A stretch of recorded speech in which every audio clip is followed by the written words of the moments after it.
Good morning money persons, welcome to ask money per show. మన ఈరోజు first question Shravan అడుగుతున్నారు. అన్న, నేను ఐఆర్ఎఫ్సి స్టాక్ని లాంగ్ టర్మ్ హోల్డ్ చేద్దాం అనుకుంటున్నాను, మీరేమనుకుంటారు?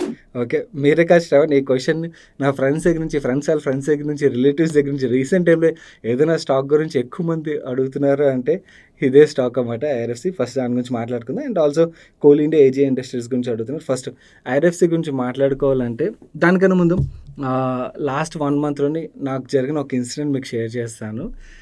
One of my classmate, 10th class classmate అన్నమాట. అప్పటి నుంచి నాకు పెద్ద కనెక్ట్ కూడా లేదు. సడన్గా ఒకరోజు కాల్ చేసి యూట్యూబ్లో మీ వీడియోస్ చూస్తున్నాను, ఒక కంపెనీ గురించి అని తన ఇన్ఫర్మేషన్ ఉంటే షేర్ చేయి, నేను ఇలా కొన్నాను అని చెప్పి అడిగాడనమాట. అడిగిన తర్వాత ఆ కంపెనీ రిలేటెడ్ నువ్వేమనుకున్నావు అనేసరికి నేను చెక్ చేసేసరికి ఆ కంపెనీ బ్యాలెన్స్ షీట్ చూసినట్టయితే టూ లివరేజ్డ్, అంటే డెట్ చాలా ఎక్కువగా కనబడుతుంది. అండ్ లాస్ట్ 10 సంవత్సరాల్లో వాళ్ళు పాజిటివ్ ఫ్రీ క్యాష్ ఫ్లోస్ ఒక్కసారి కూడా జనరేట్ చేసినట్టుగా కనబడలేదు. అండ్ స్టాక్ చూసినట్టయితే లాస్ట్ 6 monthsలోని 100% ప్లస్ పెరిగిపోయి ఉన్నది. సో నాకు ఇవి రిస్క్ ఫ్యాక్టర్స్ అయితే కనబడుతున్నాయి ఈ కంపెనీ రిలేటెడ్గా. నీకేమైనా ఇంతకన్నా ఇన్ఫర్మేషన్ తెలిసే కంపెనీ గురించి అనేసి, లేదు నాకు తెలియదు, స్టాక్ పెరుగుతుందని కొన్నాను అన్నాడనమాట. సో నేను అన్నాను, ఓకే ఇలా చాలా పెరుగుతుంటే, బట్ కంపెనీ పరంగా మాట్లాడితే నాకు ఈ రిస్క్లు అయితే కనబడుతున్నాయి క్లియర్గా అని చెప్పి మాట్లాడాను. కాల్ అక్కడితో అయిపోయింది. దాని తర్వాత ఒక 10 రోజులకి నాకు మెసేజ్ చేశాడు, నువ్వేమో కంపెనీలో ఆ రిస్క్లు ఉన్నాయి, ఈ రిస్క్లు అన్నావు, ఈ 10 రోజుల్లో చూసేసరికి స్టాక్ ఏమో 15% ప్లస్ పెరిగిపోయింది, ఇప్పుడేమంటావని. దాన్ని నాకు అర్థమైంది, ఈ బుల్ మార్కెట్లో రిస్కుల గురించి మాట్లాడితే ఎవరు వినరు, బుల్ మార్కెట్లో ఓన్లీ మూమెంటం ఆధారంగానే వెళ్తారని చెప్పి. బట్ అయినా కూడా లెట్ మీ హైలైట్ రిస్క్లు ఈ కంపెనీ రిలేటెడ్గా కనబడుతుంది. ఎందుకంటే ఐ నో ప్రతిసారి బుల్ మార్కెట్లో ఏమవుతుందంటే చాలాసార్లు మనం వెరీ హై వాల్యుయేషన్లో కొన్ని కంపెనీలో స్టక్ అయిపోతాం. అది మళ్ళీ నెక్స్ట్ సైకిల్ ఎప్పుడు వస్తుందని వెయిట్ చేయాల్సి వస్తుంది. 5, 6, 7, 8, 9 years వీ డోంట్ నో అది ఎన్ని ఇయర్స్ పడతాయి అన్నది. ఈ ఐఆర్ఎఫ్సి పరంగా మాట్లాడుకున్నట్టయితే కరెంట్లీ మీరు వాల్యుయేషన్స్ చూసినట్టయితే 4.37 times ప్రైస్ టు బుక్ మల్టిపుల్లో ట్రేడ్ అవుతున్నది. అండ్ మన ఇండియాలోని లార్జెస్ట్ పబ్లిక్ సెక్టర్ బ్యాంక్ ఇది SBI, currently 1.56 times price to book మల్టిపుల్లో దొరుకుతుంది. Second, India's largest private sector bank ఇది HDFC bank, 2.84 times price to book మల్టిపుల్లో ట్రేడ్ అవుతున్నది. హెచ్డిఎఫ్సి ఎస్బీఐ కన్నా కూడా ఐఆర్ఎఫ్సి అంత సాలిడ్ గ్రోత్ డెలివర్ చేసి సాలిడ్ ఫ్రాంచైజీ అంటే మేబీ కొంతమంది ఆర్గ్యూ చేయొచ్చు, హెచ్డిఎఫ్సి కన్నా కూడా IRFC solid franchise and recent stock price moments ఆధారంగా. But HDFC is definitely recent టైంలోని స్టాక్ రిలేటెడ్ ప్రెషర్ ఉన్నా కూడా one of the best franchise అది, అవునా. ఇంకొక రిస్క్ ఫ్యాక్టర్ మీకు చూపిస్తాను comparison. Okay, currently IRFC trade అవుతున్న మార్కెట్ క్యాపిటలైజేషన్ చూసినట్టయితే 2,09,000 కోట్ల పైన ట్రేడ్ అవుతున్నది. అండ్ మన ఇండియాలోని లార్జెస్ట్ పబ్లిక్ సెక్టర్ బ్యాంక్స్లోని ఎస్బీఐ పక్కన పెడితే బ్యాంక్ ఆఫ్ బరోడా చూసినట్టయితే కరెంట్లీ 1,19,000 కోట్ల మార్కెట్ క్యాపిటల్ ట్రేడ్ అవుతున్నట్టయితే, కెనరా బ్యాంక్ చూసినట్టయితే one of the well run public sector banks ఇవి, 84,000 crores మార్కెట్ క్యాప్లో ట్రేడ్ అవుతున్నది. ఈ రెండు బ్యాంక్స్ మనం మార్కెట్ క్యాప్స్ యాడ్ చేసినా కూడా ఐఆర్ఎఫ్సి కన్నా కూడా చీప్గా ట్రేడ్ అవుతున్నాయని మనం అర్థం చేసుకోవచ్చు. ఈ బ్యాంక్ ఆఫ్ బరోడా ఒక నెట్ ప్రాఫిట్ 2023 చూసినట్టయితే 15,000 కోట్లు, కెనరా బ్యాంక్ ఒక నెట్ ప్రాఫిట్ చూసినట్టయితే 11,000 కోట్లు. అంటే ఈ రెండు బ్యాంక్స్ ఐఆర్ఎఫ్సి మార్కెట్ క్యాప్ కన్నా తక్కువలో ట్రేడ్ అవుతున్నాయి కదా. ఈ రెండు బ్యాంక్స్ ఒక నెట్ ప్రాఫిట్ మనం యాడ్ చేసాం అనుకోండి, 26,000 కోట్ల పైన వీళ్ళ నెట్ ప్రాఫిట్ వస్తుంది కదా. ఐఆర్ఎఫ్సి ఒక నెట్ ప్రాఫిట్ ఒకసారి చూడండి, 6,337 కోట్లు. సో జస్టిఫైబుల్ వాల్యుయేషన్లో ట్రేడ్ అవుతుందా ఇది? ఒకసారి అర్థం చేసుకోండి. We don't know stock price ఎక్కడి వరకు వెళ్తుంది అన్నది, బట్ సమ్వేర్ ఓకే బబుల్ అయితే బర్స్ట్ అవుతుంది. అప్పుడు చాలామంది అసలు బిజినెస్ గురించి అంటే ఇది ఒక ఎన్బిఎఫ్సి బిజినెస్ అని కూడా చాలామందికి ఐడియా ఉండదు. రైల్వే స్టాక్ అని చెప్పి కొనేస్తున్నారు. ఎంత రైల్వే రిలేటెడ్ గ్రోత్ వచ్చినా కూడా వీళ్ళ నెట్ ప్రాఫిట్ ఈ bank of Baroda, Canara bank రెండు కలిపినా కూడా వాటిని దాటేస్తుందా? I don't think it will happen in next 5 to 6 years అయితే అట్లీస్ట్ అన్నమాట. సో చూసుకోండి, కరెంట్ వాల్యుయేషన్స్ అయితే ఇలా ఉన్నది. Please be safe. నెక్స్ట్ మీరు కోల్ ఇండియా గురించి అడిగారు. ఇట్స్ ఏ ఇంట్రెస్టింగ్ పిఎస్యూ అండి, but you should know when to exit also, that is important. మీకు ఒకవేళ బిజినెస్ గురించి అండ్ దాని సైకిల్ రిలేటెడ్ ప్లే చేయడం రాకపోతే ఈ సిక్లికల్ కంపెనీస్ని అవాయిడ్ చేయండి. థర్డ్, మీరు ఏజీ ఇండస్ట్రీస్ అని అడిగారు, అది లిస్టెడ్ కంపెనీ కాదు, ప్రైవేట్ కంపెనీ అన్నమాట. సో ఐఆర్ఎఫ్సి రిలేటెడ్గా అయితే మనం దిస్ ఈస్ అ రిస్క్. మిగిలిన వ్యూవర్స్ కూడా గైస్, మీరు ఎవరైనా హోల్డ్ చేసినా ఆర్ ఇప్పుడు మూమెంటం చూసి బై చేద్దామని ఆలోచిస్తున్నా కూడా చూడండి. కొంచెం జాగ్రత్తగా ఉండడం ఆల్వేస్ బెటర్. ఎందుకంటే మనకి స్టాక్ ప్రైస్ ఇమ్మీడియేట్‌గా పెరిగిపోకపోయినా కూడా మనకి safety is very, very important. ఎందుకంటే బుల్ మార్కెట్ ఎప్పుడు ఎండ్ అవుతుందో తెలీదు. ఎస్పెషల్లీ కొన్ని సెక్టర్స్‌లో ఎప్పుడు ఎండ్ అవుతుందో తెలీదు. ఎండ్ అయినప్పుడు we might get stuck in those stocks for very, very long term. Next question Raju అడుగుతున్నారు. ఆయన క్వెషన్ కూడా రాయలేదు. మనోరమ ఇండస్ట్రీస్, శ్రీరామ్ పిస్టన్ అంతే. ఈ 2 కంపెనీల పేర్లు పెట్టి #AskMoneyPerson రాశారు. ప్లీజ్ ఇలా కాదండి. మీరు ఏమనుకుంటున్నారో కంపెనీ గురించి మీ థీసిస్ రాశారనుకోండి, మీ అండర్‌స్టాండింగ్ ఎలా ఉన్నదో నాకు అర్థమవుతది. జస్ట్ 1, 2 లైన్స్ అయినా రాయండి. కాకపోతే ఇలా రాసి ఏం చెప్పాలి? కాకపోతే మీరు 2 మంచి కంపెనీస్ పిక్ చేశారు. సో, అందు గురించే నేను ఆన్సర్ చేస్తున్నాను. మిగిలిన వ్యూవర్స్ కూడా బెనిఫిట్ అవుతదని. ఫస్ట్ శ్రీరామ్ పిస్టన్స్ గురించి మాట్లాడుకోవాలంటే ఇది 50 ఇయర్ ఓల్డ్ కంపెనీ. అండ్ మనం ఇందాకలా ఐఆర్ఎఫ్‌సి రిలేటెడ్ వాల్యుయేషన్స్ మాట్లాడుకున్నాం కదా! ఈ కంపెనీ విషయంకి వచ్చేసరికి ఈ కంపెనీ యొక్క వాల్యుయేషన్స్ మీకు చెప్తాను. దానికన్నా ముందు ఈ కంపెనీ కొన్ని అడ్వాంటేజ్ గురించి మనం మాట్లాడుకోవాలంటే, మన దేశంలో ఏవైతే సీఎన్‌జీ వెహికల్స్ తిరుగుతున్నాయో, ఆ సీఎన్‌జీ వెహికల్స్‌లో యూజ్ చేసే పిస్టన్స్ కానీ, పిస్టన్ వాల్వ్స్ కానీ, పిస్టన్ రింగ్స్ కానీ, ఇంజిన్ వాల్వ్స్ కానీ ఇవన్నీ కూడా ఈ శ్రీరామ్ పిస్టన్ వాళ్ళు తయారు చేసినవి అన్నమాట. సో, 90% మార్కెట్ షేర్ వీళ్ళకున్నది. అంత strong market share. And portfolio చూసినట్టయితే అక్రాస్ ఆటో మనకి 2 వీలర్, 3 వీలర్, ట్రాక్టర్స్, 4 వీలర్ అన్ని చోట వీళ్ళ పోర్ట్‌ఫోలియో కనబడుతది. కంపెనీ యొక్క రిటర్న్ రేషియోస్ చూసామనుకోండి 24% ఆర్ఓసీ అండ్ అలాగే 20% ప్లస్ ఆర్ఓఈ జనరేట్ చేసిన కంపెనీ. కన్సిస్టెంట్లీ క్యాష్ జనరేట్ చేసిన company and cash rich company కూడా. అండ్ కరెంట్లీ చూసినట్టయితే 18 టైమ్స్ ప్రైస్ టు ఎర్నింగ్ మల్టిపుల్‌లో ట్రేడ్ అవుతుంది. And last 3 years sales growth చూసినా కూడా 17% CAGR ప్లస్ గ్రోత్ డెలివర్ చేస్తున్నారు. అండ్ ఈవీ కాంపోనెంట్ సైడ్ కూడా వీళ్ళు మూవ్ అవుతున్నారు. ఈవీ టెక్ రిలేటెడ్‌గా కూడా. సో, చాలా క్రిటికల్ కాంపోనెంట్స్ అన్నమాట. ఇన్‌ఫాక్ట్ వీళ్ళు తయారు చేసే ప్రొడక్ట్ పిస్టనే కదా అని అనుకోవచ్చు. బట్ చాలా కాంప్లికేటెడ్ ప్రొడక్ట్ అది. అందుకనే వీళ్ళకి అంత మంచి మార్కెట్ షేర్ కూడా ఉన్నది. So, very good company. So, company పరంగా.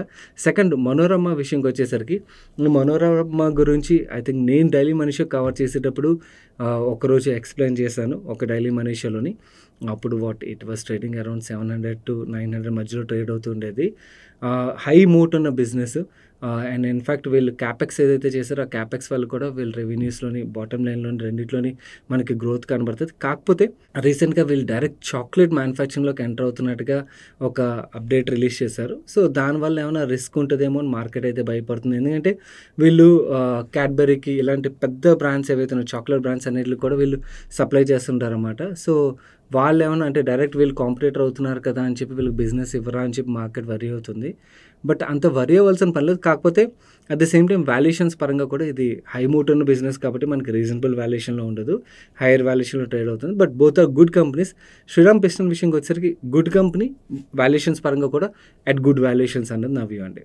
అండ్ నెక్స్ట్ క్వెషన్‌కి ఆన్సర్ చేసే ముందు స్మాల్ రిమైండర్ గైస్, వీడియోలో షేర్ చేసిన ఇన్ఫర్మేషన్ మీకు హెల్ప్‌ఫుల్ అవుతుంది అనిపించినట్టయితే వీడియోని తప్పకుండా లైక్ చేయండి. అండ్ మీకు కూడా ఏదైనా క్వెషన్ మమ్మల్ని అడగాలనిపించినట్టయితే మన మిగిలిన వ్యూవర్స్ ఎలాగైతే కంటిన్యూస్‌గా #AskMoneyPerson రాసి వాళ్ళ క్వెషన్ రాస్తున్నారో అలా మీ క్వెషన్ రాయండి. అండ్ ఎవరైతే స్టాక్స్ గురించి అడుగుతుంటారో ప్లీజ్ మీ థీసిస్ ఏంటో కూడా కొంచెం రాశారనుకోండి. సో దట్ మీ అండర్‌స్టాండింగ్ లెవెల్ అన్నది అర్థమవుతుంది. అండ్ మిగిలిన వ్యూవర్స్ కూడా అది వాల్యూ యాడ్ అవుతుంది డెఫినెట్లీ. అండ్ ఈవెన్ నాకు కూడా ఒక క్లారిటీ వస్తుంది. ఎందుకంటే నాకు అన్ని కంపెనీస్ తెలియని లేదు కదా, కొన్ని కంపెనీస్ గురించి తెలుస్తుంది. మీరు 2-3 పాయింట్స్ రాశారనుకోండి, అది ఇంట్రెస్టింగ్ అనిపించింది అనుకోండి, ఫర్దర్గా నేను వర్క్ చేసి నేను వాల్యూ యాడ్ చేయడానికి ప్రయత్నిస్తాను. So that both sides valuation జరుగుతుంది. My next question, Subbu garu adugutunnaru. Hi Sagar, I regularly watch your videos and they are more informative than anyone else. Thanks a lot andi. Recently I read about Jio Financial Services filed request with RBI to convert from NBFC to CSE, Core Investment Company. Does that mean it works only with subsidiaries, can't enter into consumer loan domain? I thought it might become another Bajaj Financial Services. Please educate us on this and share your thoughts on investing in Jio Financial Services. I entered with 200 shares. Subbu garu, ఈ Jio financial services రిలేటెడ్గా recent వాళ్ళ results వచ్చిన తర్వాత వాళ్ళ presentation చూసాక నాకు చాలా interesting అనిపించి మన టాక్స్ ఛానల్లోని ఫుల్ ఫ్లెజ్డ్ వీడియోలోనే కవర్ చేశాను. వీళ్ళ బిజినెస్ మోడల్ ఏంటి, ఏం చేద్దాం అనుకున్నారు, ఇవన్నీ కూడా మీరు ఒకవేళ చూడనట్టయితే చూడండి. నాకైతే చాలా ఇంట్రెస్టింగ్ అనిపించింది. మిగిలిన వ్యూవర్స్ కూడా ఒకసారి చూడనట్టయితే ఆ వీడియోని అయితే తప్పకుండా చూడండి. అండ్ ఇంకొక విషయం చెప్దాం అనుకున్నాను, ఎవరైనా కూడా దీన్ని ఒకవేళ 6 monthsకి 1 year కోసం అని ఇలా ఆలోచిస్తున్నట్టయితే మాత్రం no, don't think like that. ఎందుకంటే వాళ్ళు ఏదైతే చేద్దామని అంటే కంప్లీట్ డిస్రప్షన్ రిలేటెడ్గా ఏదైతే ప్లాన్ చేస్తున్నారో ఇవన్నీ కూడా మనకి 6 నెలల్లోని సంవత్సరం జరిగిపోవు. వీళ్ళు ఫండమెంటల్లీ అన్నీ బిల్డ్ చేసుకెళ్తున్నారు. ఇప్పుడు టీమ్ని బిల్డ్ చేస్తున్నారు అండ్ అలాగే కొన్ని కంపెనీల్లో లైసెన్సులు రావాల్సి ఉంటుంది. దాని తర్వాత వీళ్ళు బిజినెస్ రిలేటెడ్గా ఇంప్లిమెంటేషన్ ప్రాసెస్ ఉంటుంది. దాని తర్వాత రెవెన్యూస్ యాడ్ అవుతుంది, దాని తర్వాత ప్రాఫిట్స్ యాడ్ అవుతుంది. సో ఇవన్నీ కూడా టైం పడుతుంది. బట్ ఎస్, వాళ్ళు ఏదైతే ప్లాన్ చేస్తున్నారో వీడియోలో మీకు మొత్తం షేర్ చేశాను కదా, అది కంప్లీట్లీ ఇంప్లిమెంట్ చేయగలిగినట్టయితే మాత్రం definitely one of the large NBFC అయిపోద్దని అనుకోవచ్చు మనం. Let's see. We know Reliance as a group వాళ్ళు ఇంప్లిమెంట్ చేయాలనుకున్నట్టయితే డెఫినెట్లీ వాళ్ళ ఇంప్లిమెంటేషన్ సైడ్ మాత్రం దే కిల్ ఇట్. మార్కెట్లోని వాళ్ళ స్ట్రాటజీస్ అయితే పర్ఫెక్ట్గా బిల్డ్ చేస్తారు. అండ్ ఇన్ఫాక్ట్ కేవీ కామత్ గారు కూడా ఉన్నారు, one of the veteran financial సెక్టర్లోని. సో వాళ్ళకి తోడుగా సో మోస్ట్ ప్రాబ్లీ బాగానే బిల్డ్ చేస్తారు అనుకుందాం. Let's see. కాకపోతే అగైన్ రీట్రేట్ చేస్తున్నాను, 6 months 1 year కోసం కంపెనీని చూడొద్దు. మీకు నెంబర్స్ అవి రావడం స్టార్ట్ అయ్యేది లేటర్ పాయింట్ ఆఫ్ టైంలో అనమాట. And it's a long term bet కానీ మనం ఆలోచించాలి, కానీ షార్ట్ టర్మ్ గురించి కాదు. ఈరోజు సండే ఫండే సజెషన్ విషయంకి వచ్చేసరికి మీకు చాలా మంచి డాక్యుమెంటరీ, ఇది బిజినెస్ రిలేటెడ్ డాక్యుమెంటరీనే సజెస్ట్ చేస్తాను, తప్పకుండా చూడడానికి ప్రయత్నించండి. ఎయిర్ అని చెప్పి ఒక డాక్యుమెంటరీ మీకు ప్రైమ్లో స్ట్రీమ్ అవుతుంది. ఈ డాక్యుమెంటరీ దేని గురించి అంటే, నైక్ బ్రాండ్ ఉంది కదా, వరల్డ్లోనే one of the largest sports shoe తయారు చేసే కంపెనీ. ఈ నైక్ది ఒక పాపులర్ బ్రాండ్. నైక్ చాలా బ్రాండ్ షూస్ అయితే సెల్ చేస్తుంటుంది. ఎయిర్ జార్డన్ అని చెప్పి ఏదైతే ఒక బ్రాండ్ ఉన్నదో షూ, యాక్చువల్లీ అది లాంచ్ చేసిన తర్వాత నైక్ ఒక ఫ్యూచరే మారిపోయిందన్నమాట. అప్పటి వరకు నైక్ వేరు, దాని తర్వాత నైక్ ఒక సేల్స్ అనేవి ఎక్స్పోనెన్షియలీ గ్రో అయింది. నవ్వు ఈ షూని లాంచ్ చేయడం వెనకాల వీళ్ళు బాస్కెట్బాల్ ప్లేయర్ జార్డన్తో ఏదైతే టైఅప్ అయ్యారో ఆ టైఅప్ రిలేటెడ్గా వెనకాల బ్రాండ్ ఎంత ఎఫోర్ట్ పెట్టింది, బ్రాండ్ ఎలాంటి డిస్కషన్లు నడుస్తాయి, ఇవన్నీ కూడా మీకు ఈ డాక్యుమెంటరీలో అయితే ఉంటాయి. చాలా ఇంట్రెస్టింగ్ డాక్యుమెంటరీ. ఎవరికైనా బిజినెస్ రిలేటెడ్గా ఇలాంటి కేస్ స్టడీస్ ఇంట్రెస్టింగ్ ఉన్నట్టయితే తప్పకుండా చూడండి, యూ విల్ లవ్ ఇట్. మన నెక్స్ట్ క్వశ్చన్ నాగేంద్ర కుమార్ గారు అడుగుతున్నారు. While opting for term insurance of 1.5 crore on Policy Bazaar website, the maximum limit cover value we can opt for critical illness rider is showing us 40 lakhs. Please clarify the below questions. ఒకటి, please explain how this critical illness rider will work. Okay, ఒక్కొక్క క్వశ్చన్కి answer చేసేస్తా అండి. Critical illness rider ఎలా work చేస్తుంది అంటే, మనకి various critical ఇల్నెస్లు ఉంటాయి కదా, బ్రెయిన్ స్ట్రోక్ కానీ, లేకపోతే హార్ట్ అటాక్ కానీ, ఆర్ క్యాన్సర్ కానీ, ఇలాంటి వేరియస్ లైఫ్ థ్రెటనింగ్ ఇల్నెస్లు ఏవైతే ఉన్నాయో ఈచ్ కంపెనీ కొన్ని క్రిటికల్ ఇల్నెస్లను అయితే కవర్ చేస్తుంది వాళ్ళ ఇచ్చే రైడర్లోని.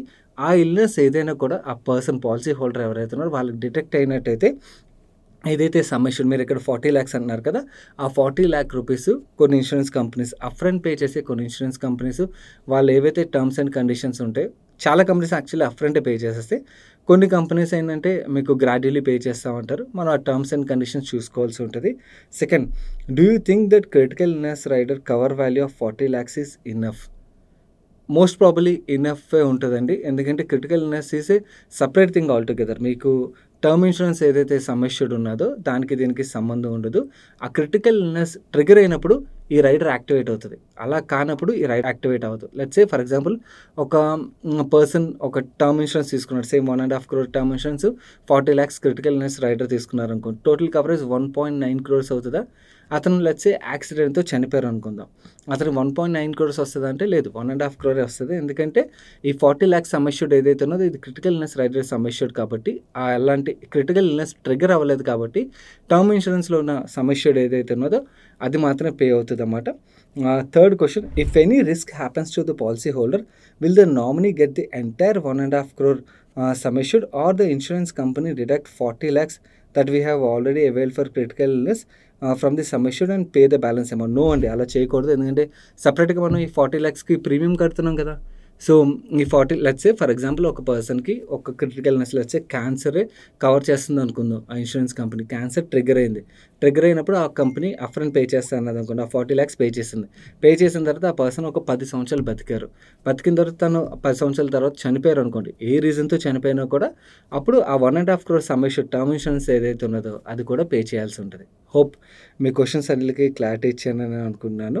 మిగిలిన వ్యూవర్స్ కూడా మీకు టర్మ్ ఇన్సూరెన్స్ లేని పక్షంలో తప్పకుండా తీసుకుని, which is very very important. ఒకవేళ ఎవరైతే సేల్స్లో అంటే బయట ఫీల్డ్ జాబ్తో వర్క్ చేస్తారో వాళ్ళు టర్మ్ ఇన్సూరెన్స్తో పాటు accidental death and disability benefit rider ఏదైతే ఉన్నదో అలాంటి రైడర్ యాడ్ చేసుకోవాలి. And other people family history రిలేటెడ్గా ఏమైనా వేరియస్ క్రిటికల్ ఇల్నెస్ రిస్కులు ఉన్నాయనుకోండి, in that case critical illness rider కూడా యాడ్ చేసుకోవడం బెటర్ అవుతుంది. కింద కామెంట్ సెక్షన్ మీకు అగ్రిగేటర్ ఒక లింక్స్ ఉంచుతాను. You can check good policy through those links. And అలాగే టర్మ్ ఇన్సూరెన్స్ రిలేటెడ్గా మీకు ఎటువంటి క్వశ్చన్స్ ఉన్నా కూడా FAQ వీడియో ఒకటి మేము ఆల్రెడీ రిలీజ్ చేసాం. అందులో మోస్ట్ ఆఫ్ ద క్వశ్చన్స్ అయితే కవర్ చేసాం. చూడనట్టయితే చూడండి, ఐ బటన్లో ఉంటుంది. కంప్లీట్ ఇన్ఫర్మేషన్ మీకు క్లారిటీ వచ్చేస్తుంది. మన నెక్స్ట్ క్వశ్చన్ సందీప్ అడుగుతున్నారు. Can you please tell me my portfolio stocks are good for next 5 years? Saint and Infosys from IT, Prestige Estates and Oberoi Realty from real estate, KPR Mills and Gokaldas Exports from textile, Aurobindo Pharma and Sun Pharma from pharma, HDFC Bank and ICICI Bank from private banks, Union Bank from PSU Bank, Tata Motors and M&M from auto, NTPC and Power Grid Corporation for power. Sandeep garu, you have built a very good portfolio అండి. You have done fantastic work. కాకపోతే ఫార్మాలోని నేను personally sun pharma, Aurobindo బదులు మన domestic branded generic companies ఏవైతున్నాయో అలాంటి pharma కంపెనీస్ని prefer చేస్తాను. But ఈ రెండు కూడా గుడ్ కంపెనీసే.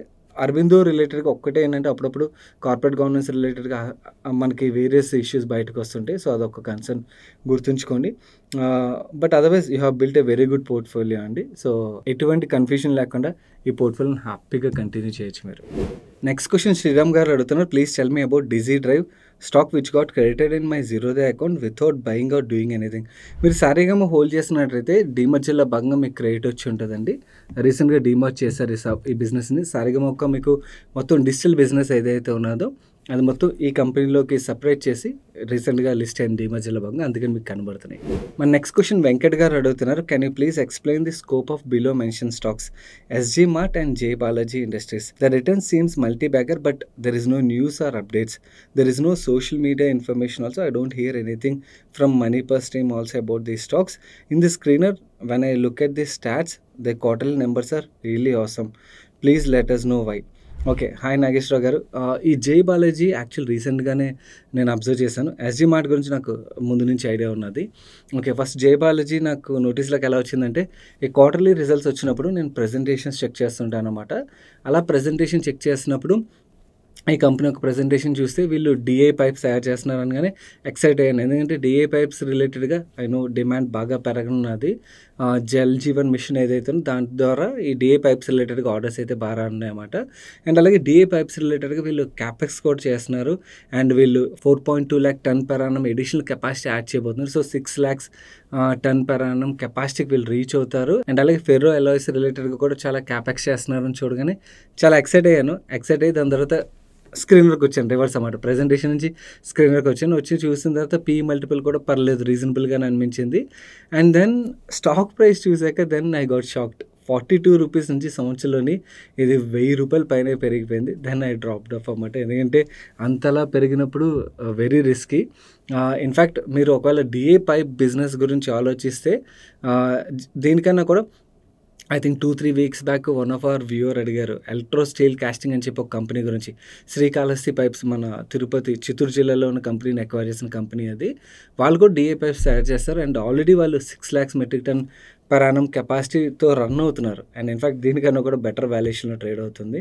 సో స్టాక్ పరంగా ఎస్ మీకు ఈ రన్అప్ కనబడడానికి రీజన్ ఏంటంటే ఇంతకుముందు కమోడిటైజ్ బిజినెస్ ఇది, దాని నుంచి వీళ్ళు ఈ స్పెషలైజ్డ్ ప్రొడక్ట్స్ వైపు మూవ్ అవడం అండ్ దాని రిలేటెడ్గా వీళ్ళు కెపాసిటీ ఎడిషన్ ఏదైతే చేస్తున్నారో ఇది ఆల్రెడీ చాలామంది ఎవరైనా లార్జ్ ఇన్వెస్టర్స్ కానీ లేకపోతే అక్కడ క్లోజ్ సర్కిల్స్లో ఎక్కడైనా తెలిసి ఉంటుంది. అందుకని స్టాక్ అంతా రన్అప్ అయిపోయింది. రీసెంట్ ప్రెజెంటేషన్ వచ్చాక నాకు తెలిసింది, దాని ముందు వరకు నాకు తెలియదు. సెకండ్ SG Mart విషయంకి వచ్చేసరికి ఈ కంపెనీ రిలేటెడ్గా ఎప్పుడైతే ప్రిఫరెన్షియల్ ఇష్యూ బయటకు వచ్చిందో, యాక్చువల్ దాని పేరు SG Mart కాదు, కైనెటిక్ రెన్యూబుల్స్ ఏదో ఉండేది.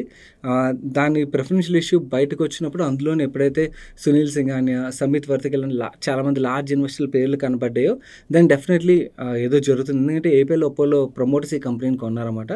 కొన్న తర్వాత ప్రైవేట్ ప్లేస్మెంట్ జరిగింది అండ్ అలాగే ఇలాంటి లార్జ్ ఇన్వెస్టర్స్ వచ్చారు. So there is something happening అన్నది ఐడియా ఉన్నది. కాకపోతే ఎప్పుడైతే ఈ పేర్లు బయటకు వచ్చాయి దాని తర్వాత నుంచి స్టాక్ అసలు ఎప్పుడు దొరకడం అన్నది మనకి మార్కెట్లో కనబడలేదు. కాకపోతే క్లియర్లీ దాని తర్వాత వీళ్ళు కైనెటిక్ రెన్యూబుల్స్ నుంచి ఎస్జీ మార్ట్ కింద మార్చి మనకి బిల్డింగ్ మెటీరియల్ ప్రొడక్ట్స్ ఏవైతే ఉన్నాయో దాన్ని సెల్ చేయడం స్టార్ట్ చేశారు. సో దాని రిలేటెడ్గా నెంబర్స్ అయితే బాగా వస్తున్నాయి అండ్ ఆపర్చునిటీ సైజ్ కూడా చాలా పెద్దది. బట్ ఆపర్చునిటీ సైజ్ ఎంత పెద్దదైనా కూడా ₹300 నుంచి 12,500 ఏంటండి. సో ఎంత ర్యాలీ అయిపోయిన స్టాక్స్ని మనం ఎప్పుడు కూడా టచ్ చేయకూడదు. చాలా రిస్క్ అన్నమాట. ముందుగానే మనం ఏమన్నా బై చేయగలిగినట్టయితే వేరు. So these are the reasons stocks 2 ర్యాలీకి అయితే. అండ్ ఇన్ఫ్యాక్ట్ మీకు రీసెంట్ ప్రెజెంటేషన్స్ చూస్తే క్లియర్లీ అర్థమవుతుంది. బేసికలీ పాత బిజినెస్లు ఏవైతే ఉన్నాయో అవి అక్కడి నుంచి క్లియర్లీ వీళ్ళు ట్రాన్స్ఫార్మేషన్ తీసుకున్నారు. ఆ ట్రాన్స్ఫార్మేషన్లో భాగంగానే స్టాక్స్ అయితే ఇంత పెరగడం జరిగింది. మన నెక్స్ట్ క్వశ్చన్ ప్రవీణ్ గారు అడుగుతున్నారు. Hi Sagar, I'm exploring health insurance companies. I came across HDFC Ergo and Care health insurance policies. When I explored about HDFC Ergo, it looks good, but it is charging higher premium. Could you please provide your view on HDFC Ergo versus Care health insurance? Hi అండి. అసలు మీకు ప్రీమియంలోని 10-15% difference మాత్రమే ఉన్నదనుకోండి, then any day హెచ్డిఎఫ్సినే నేను prefer చేస్తాను. It doesn't mean నాకు వాళ్ళతో ఏం relation లేదు. కాకపోతే HDFC is a larger brand కదా. So I personally prefer HDFC over Care unless మనకి ఫీచర్స్లో చాలా సిగ్నిఫికెంట్ డిఫరెన్స్ ఉన్నది. ప్రీమియంలోని 30-40% డిఫరెన్స్ వస్తుంది అనుకోండి, then as lower premium offer చేసిన కంపెనీ బెటర్ ఫీచర్స్ ఆఫర్ చేస్తుంది అనుకోండి, దానికి వెళ్ళచ్చు. బట్ అదర్వైజ్ మీకు ఫీచర్స్ అన్నీ సిమిలర్గానే ఉన్నాయి అండ్ ప్రీమియంలో ఓన్లీ 10% డిఫరెన్సే ఉన్నదనుకోండి, so it is always better to go with HDFC over Care. Next question Ramakrishna గారు అడుగుతున్నారు. ఎమర్జెన్సీ ఫండ్స్ని ultra short term and liquid ఫండ్స్లో ఇన్వెస్ట్ చేయొచ్చా? 2-3 డేస్లో అమౌంట్ అన్లాక్ అయితే చాలు. కమింగ్ ఇయర్స్లో మోర్ దెన్ 8% రిటర్న్ ఇచ్చే డెట్ ఫండ్స్ని సజెస్ట్ చేయండి ప్లీజ్. ఓకే రామకృష్ణ గారు, ఎస్ యాక్చువల్లీ మీరు ఎమర్జెన్సీ ఫండ్ కోసం పార్క్ చేయాలంటే liquid and ultra short term ఫండ్సే correct అన్నమాట. లిక్విడ్ ఫండ్స్ ఏంటంటే మీకు 1 month to 3 month డ్యూరేషన్ రిలేటెడ్గా ఏదైతే రిక్వైర్మెంట్స్ ఉంటాయో అది లిక్విడ్ ఫండ్ ప్రిఫర్ చేయండి. 3 months నుంచి 6 months డ్యూరేషన్లోని ఏవైతే అమౌంట్ రిక్వైర్మెంట్ ఉంటుందో దాన్ని అల్ట్రా షార్ట్ టర్మ్ ఫండ్లో పార్క్ చేయడం బెటర్. ఎందుకంటే లిక్విడ్ కన్నా కూడా మీకు యూఎస్టీ బెటర్ రేట్ని ఇస్తుంది, యూఎస్టీ కన్నా కూడా మీకు లో డ్యూరేషన్ బెటర్ రేట్ని ఇస్తుంది. కాకపోతే 6 months అండ్ అబోవ్ ఉండేటట్టు చూసుకోవాలన్నమాట.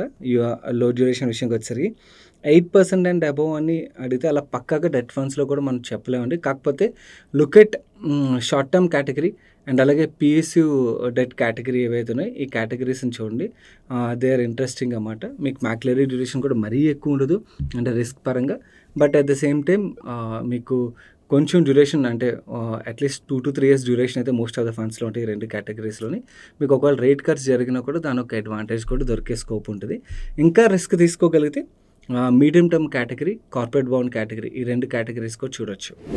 మన నెక్స్ట్ క్వశ్చన్ అనిల్ కుమార్ గారు అడుగుతున్నారు. My doubt is how to select gold ETF, any check points to consider. Okay, what is your opinion about investing in gold ETF versus index funds for long term in view of increasing wealth? As your whole video is showing, investing in equities will give better returns than gold, and with the equity money we can buy more gold than investing in gold for the same period.